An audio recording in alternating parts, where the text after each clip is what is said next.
ایک اور اہم خبر شامل کریں آپ کو بتائیں کہ قومی اسمبلی کی قائمہ کمیٹی برائے نجکاری کا یہ اجلاس اور کمیٹی نے نجکاری کمیشن ترمیمی بل 2023 کی منظوری دے دی ہے۔ عمر حیات خان اس حوالے سے اپڈیٹ کیجئے گا۔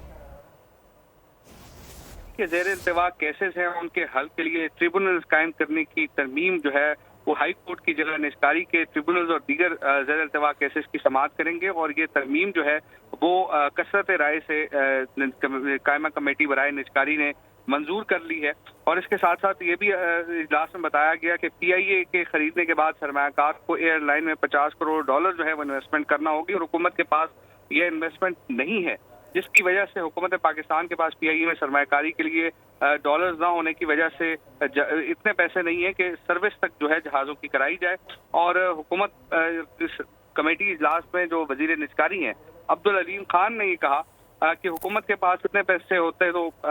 یا حکومت کے پاس کوئی ایسی کیپیبلٹی ہوتی تو پارلیمنٹ ہاؤس کی حالت آپ دیکھ سکتے ہیں کہ یہاں دفاتر کی حالت ایسی ہے کہ مہمان کو بلانے سے شرم آتی ہے، اور ملازمین کی تعداد دگنی کرنے کے لیے جو ہے وہ کام کرنے کے لیے تو تیار ہے، لیکن اس طرح نہیں ہے کہ ان کو جو ہے وہ کام سے لیا جائے۔ اور دوسرا وفاقی وزیر نجکاری نے کہا کہ گزشتہ 9 برسوں میں پی آئی اے نے 500 ارب کی ادائیگیاں کھڑی کی ہیں، اور گلف ممالک نے پی آئی اے کی خریداری میں دلچسپی کا اظہار نہیں کیا۔ اور سیکرٹری نجکاری نے یہ بتایا کہ یورپ، یو کے، سعودی کے لیے فلائٹس جو ہے وہ گلف ممالک کی ایئر لائنز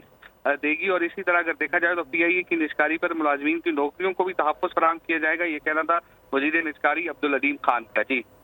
عمر حیات خان، بہت شکریہ۔